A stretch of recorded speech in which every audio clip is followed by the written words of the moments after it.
In the vast silence of the Syrian desert, beneath an unforgiving sun that burned with relentless intensity, Marcus Licinius Crassus stood on the threshold of destiny. Before him lay the rich lands of Mesopotamia, shimmering like a mirage of wealth and glory. Yet behind those golden promises lurked something darker, something ancient, ready to reveal itself in battle. A force Rome had never before faced. The rivalry between Rome and the Parthian Empire had been simmering quietly since their borders met at the Euphrates River. While Rome boasted its formidable legions, Parthia, forged from the ashes of the Seleucid Empire, held mysteries in warfare the Romans could scarcely comprehend. At the heart of Parthia's rise was Mithridates I, whose audacity and vision had transformed his modest realm into an empire stretching from Bactria to Babylon. Crowning himself as the King of Kings, echoing the grandeur of the fallen Achaemenids. Yet empires are delicate constructs, often shaken by internal storms. After Mithridates II stabilized Parthia, establishing lucrative trade with distant Han China and securing dominance over Armenia, his death plunged the kingdom into turbulent waters. Civil strife weakened the empire, and its instability attracted the hungry eyes of Rome.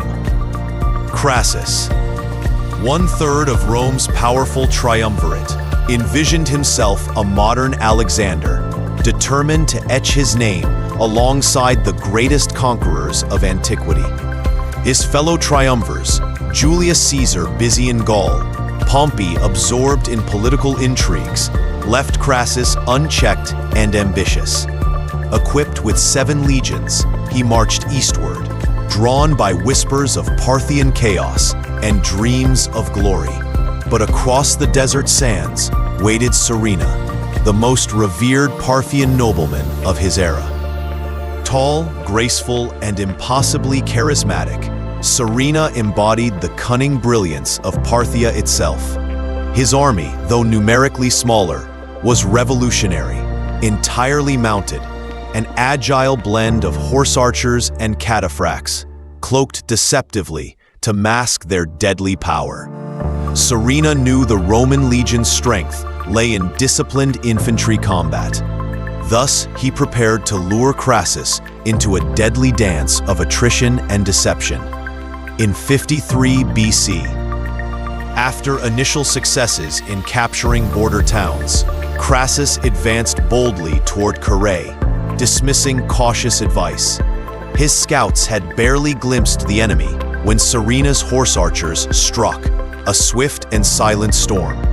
Confident in their training, the Romans formed into a defensive square, their shields locked in disciplined unity. They waited patiently for the Parthian cavalry to exhaust their arrows.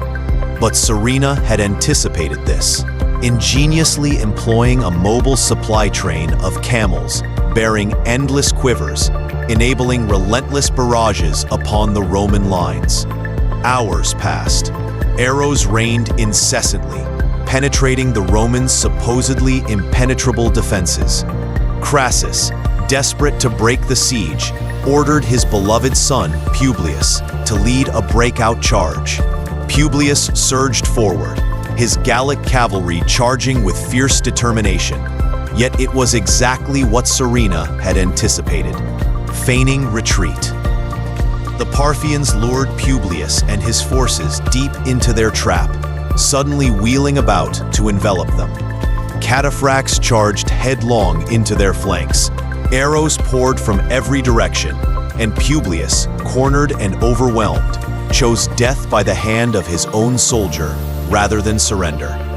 Back at the main Roman force, Crassus, driven by a father's anguish, resolved to save his son at any cost. His march forward halted abruptly by the chilling sight of his son's severed head, hoisted upon a lance. The psychological blow shattered Roman morale. The discipline of Rome, unbreakable for centuries, began to splinter. Surena pressed the advantage mercilessly. The square formation, Roman soldiers' bastion of strength, became their tomb as arrows relentlessly cut through ranks. Nightfall alone offered reprieve, yet by dawn, the Romans were decimated, their spirit utterly broken.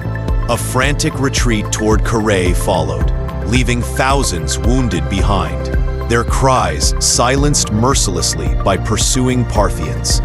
In Carrhae, a broken Crassus wrestled with despair.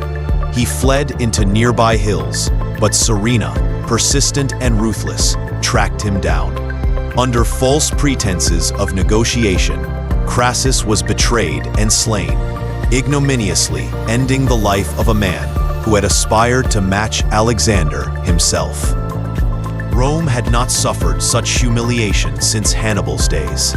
Of 42,000 men, fewer than half survived the nightmare at Carrhae. Ironically, Surena's victory sealed his doom. King Orodes II, fearful of Surena's soaring popularity and power, accused him falsely of treason and had him executed, reminding all that in Parthia, victory too came at great cost. The catastrophic defeat reverberated through Rome, fracturing alliances and igniting rivalries that would later consume the Republic in civil war. For Parthia, victory brought brief glory, but failed to cement lasting internal unity.